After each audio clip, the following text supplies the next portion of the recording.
This is Smallsy Surgery. Please welcome.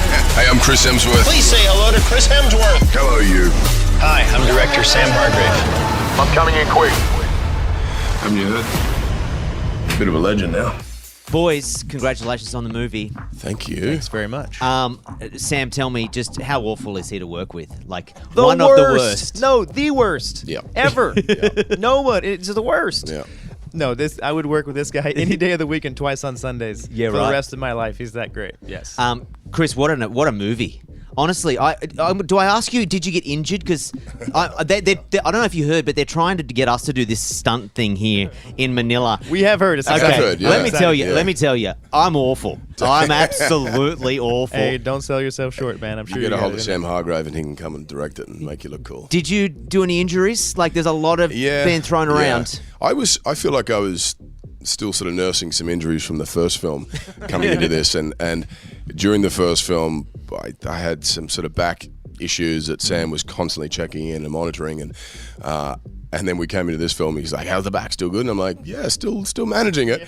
But I had the great physio, and I was just saying that this was it's like playing a professional sport more than making a film. Yeah. A lot of the days, you know, we would the rehearsal and prep time going into it, and the the rehab and the management around injuries, and massage, acupuncture, and then train. And it was functional training. It was specific to the actual scenes we're doing. It was And in pretty amongst it intense. all, he's got acting. Like Yeah. It's a full-time professional athlete, but also acting and bringing a whole new level of emotion to this movie. Yeah. Than we had in the first one. Did you have an explosion count? When I was watching it last night, I was like, "How? There are so many explosions in this. Did anyone tally them up? Like, you spent a lot of money." We put the money Chris on is like, screen. We broke a lot of stuff. We did. We put a lot of money on screen. I hadn't heard the explosion count. I did hear like a helicopter. Someone was going to say we should be in the Guinness Book of World Records for the most helicoppers blown up. Yeah, well, that's...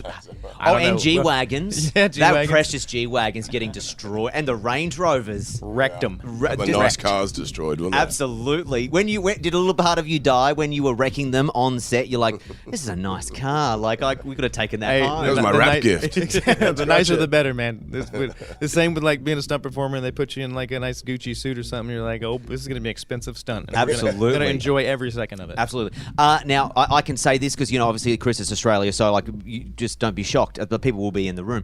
But you say fuck a lot. I actually... It wasn't scripted either. No, I enjoyed... Because you don't, like, for people familiar, like, see you don't say it a lot on camera. And when you do, does it hit. It really hits. Good. It hits. Yeah, especially with the Australian accent. It has an extra little twang to it and different effects. It's effective. Was there a few more that you were like, oh, we need to pull back We had here? to pull back. Yeah. We also had to do alts for it. A lot of them made it in there just because it was the most effective word at that time for that emotional expression. Yep. But we had to do alternate takes. Like shucks or fiddlesticks. But we ended up with the power. There's not a fiddlesticks, is there? Could you imagine? Can we do fiddlesticks next time, please? Done. Helicopter boom, fiddlesticks. I was going to say there's the people would remember the iconic one shot, or they call it the oneer in the business, right? Which is where you sort of film one whole scene and the camera takes in the whole thing. And I think it's 21 minutes in this. Yes, 21 minutes and 7 seconds. Now, the anxiety to not be the one who, I'm going to say it, fuck it up, right? How many times did you shoot that? I heard it was rehearsed a lot. It was. We rehearsed for many, many months to get everything just right because nobody wants to be that person who F's it up when you've gotten through, 2 minutes of wild action and lines being delivered and it's like, a stumble and fall on your face. Nobody wants to be that person. It happens occasionally. Yeah. And then you're in a supportive environment, so you go back to one and you do it again. Yeah. But what's crazy about it is there's no alternate plan. There's no B camera where you can go, hey, you know what? It's fine. We'll just cut out this stumble, trip and fall. It's like, and we can pick it up from here and go. We got to start back from the beginning again and get that whole piece. I did mention I was doing this awful stunt training. I'm awful. The stunt training is great, but I'm awful.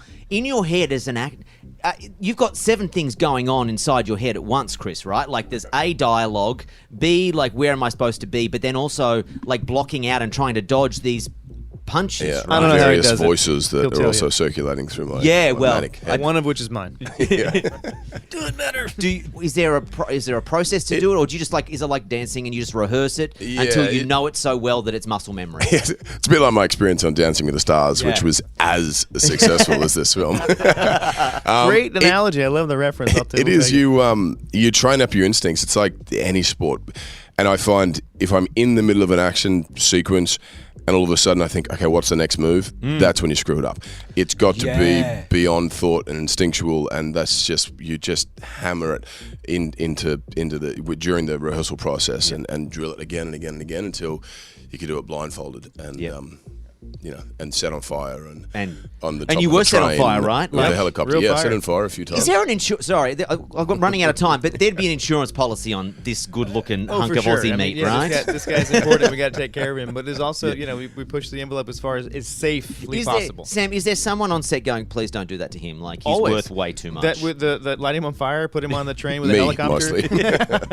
Well, then my job is to push, right? Yeah, okay. Within the realm of safety. Like I'm not trying to hurt anybody. I've been No. doing stunts for years, and I understand like the right that edge, that razor's edge of what is pushing it too far. And we thankfully we're safe, but always somebody's saying like, can't we just do this in front of a blue screen? And we look at each other and go, it's not the same. It's not the DNA of this franchise. well, So- congratulations, boys. you. Loved the hell out of it. Appreciate the time. Thank you so much. Smallsy Surgery. Is a Nova podcast. For more great shows like this, head to novapodcast.com.au.